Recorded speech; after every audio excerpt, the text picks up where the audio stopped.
Uma questão que tem chamado a atenção dos especialistas é a comparação entre o avanço da Covid-19 e outros vírus já conhecidos, como o da Zika e dengue. Algumas respostas já são possíveis.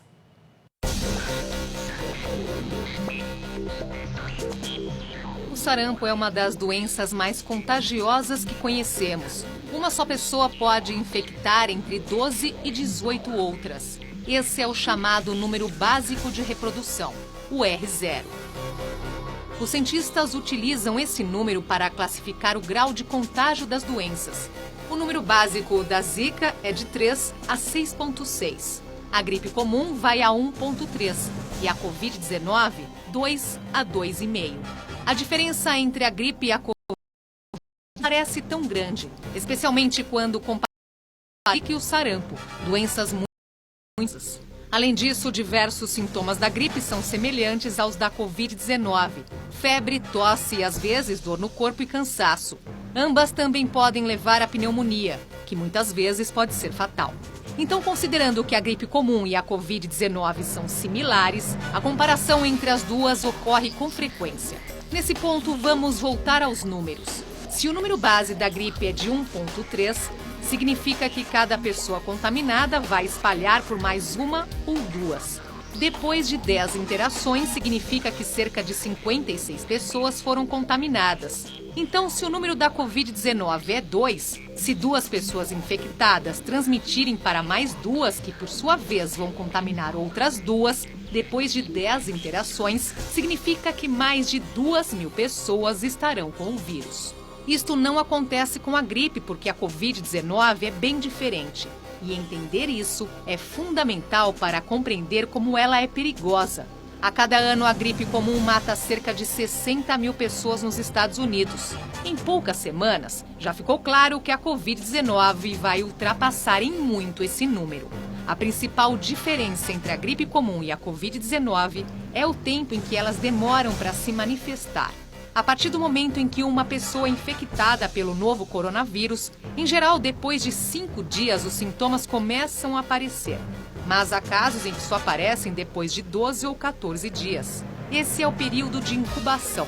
E os cientistas acreditam que aquela pessoa pode estar contaminando outras durante esse período. Já a gripe comum tem um período de incubação de apenas 2 dias. Então a pessoa sabe que está doente e que pode contaminar outras. Mas a Covid-19 se espalha muito rapidamente durante dias ou semanas, antes mesmo que a pessoa perceba. E isso leva à próxima diferença. Nenhum sistema imunizante humano havia tido contato com esse vírus até agora. Não existe uma imunidade natural contra ele. No caso da gripe, sempre vai existir uma parte da população já autoimunizada, seja pelas vacinas ou porque já teve contato com o vírus. E isso limita a contaminação. Daí a importância das campanhas de vacinação. Mas a Covid-19 é totalmente nova. Daí o fato de que todos os habitantes do planeta estão expostos. Só 2% das pessoas contaminadas pela gripe comum precisam de hospitalização.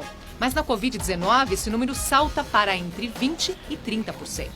Outro dado fundamental: a taxa de mortalidade da Covid-19 é estimada, por enquanto, entre 1% e 3%.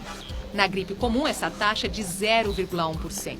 Essa é a doença que mata 60.000 pessoas por ano só nos Estados Unidos.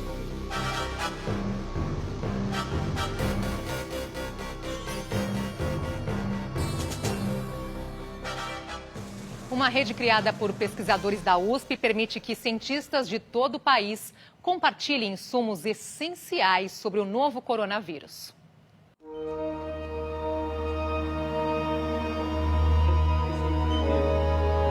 Laboratórios de universidades e institutos de pesquisa de todos os estados envolvidos no combate à Covid-19 dispõem de uma plataforma digital de enorme importância para o avanço nos estudos. Denominada Social Lab, a rede permite que os pesquisadores troquem células e reagentes utilizados nos laboratórios, o que contribui para acelerar a busca de meios para se enfrentar à pandemia. Com essa ferramenta é possível atacar um dos problemas crônicos encontrados pelos pesquisadores: a dificuldade para a obtenção de insumos, causada pelo excesso de burocracia ou falta de verbas. O Instituto de Ciências linha de frente desse trabalho e tem se mobilizado para encontrar reagentes utilizados nos testes moleculares, escassos, diante da alta demanda no mercado mundial.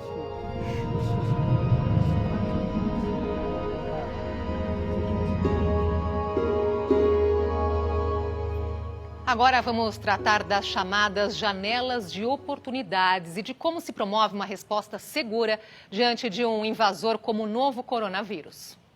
A resposta exponencial acontece justamente quando a gente não usa janelas de oportunidade. Então, a janela de oportunidade é no momento onde você tem poucos casos e você consegue rastrear os contatos das transmissões. Quando esses grupos, esses clusters de transmissão já não são mais acompanhados, você já começa a ter transmissão comunitária descontrolada, aí você muito provavelmente já não consegue mais controlar o crescimento exponencial. O Brasil está tendo uma postura muito interessante, né? A gente tem tido uma resposta muito interessante, onde a gente está vendo um achatamento da curva em São Paulo, ele é notável, a gente consegue notar isso nos dados. Então, o distanciamento social em São Paulo está funcionando e isso está sendo muito bem utilizado pelo governo para articular respostas, como, por exemplo, de kits, fármacos, implementação de sistemas de testagem e terapêuticos. Então, eu acho que existe uma chance, a gente talvez não tenha ação, pelo menos parecida com o Irã. A matemática é uma poderosa aliada na estratégia para enfrentar esse tipo de doença. Os números ajudam a prever a chamada curva exponencial. Mas o que será isso? A epidemiologia da época do John Snow na Inglaterra, da época da cólera, era uma epidemiologia baseada na quantificação de casos, determinação de caso índice, mapeamento espaço-temporal de casos para se localizar os locais e intervir. A partir da segunda metade do século passado, a gente começou a desenvolver uma epidemiologia quantitativa baseada em modelos bem mais sofisticados e complexos, que são muito dependentes da determinação do número de pessoas infectadas por infectante, né? O que a gente chama de R0. Com base no R0, a gente começa agora a entender a dinâmica do processo infeccioso. Então, a determinação dessa grandeza é fundamental para a gente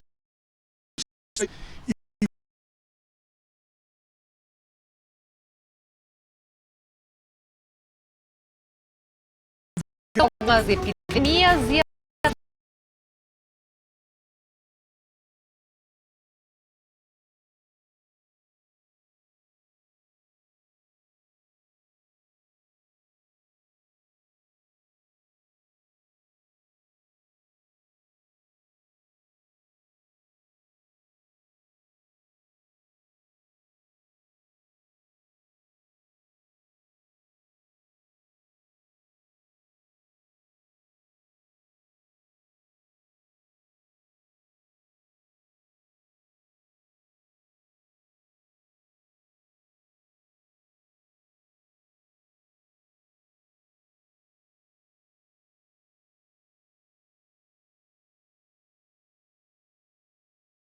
evidências, o mundo vai enfrentar um cenário ainda mais assustador.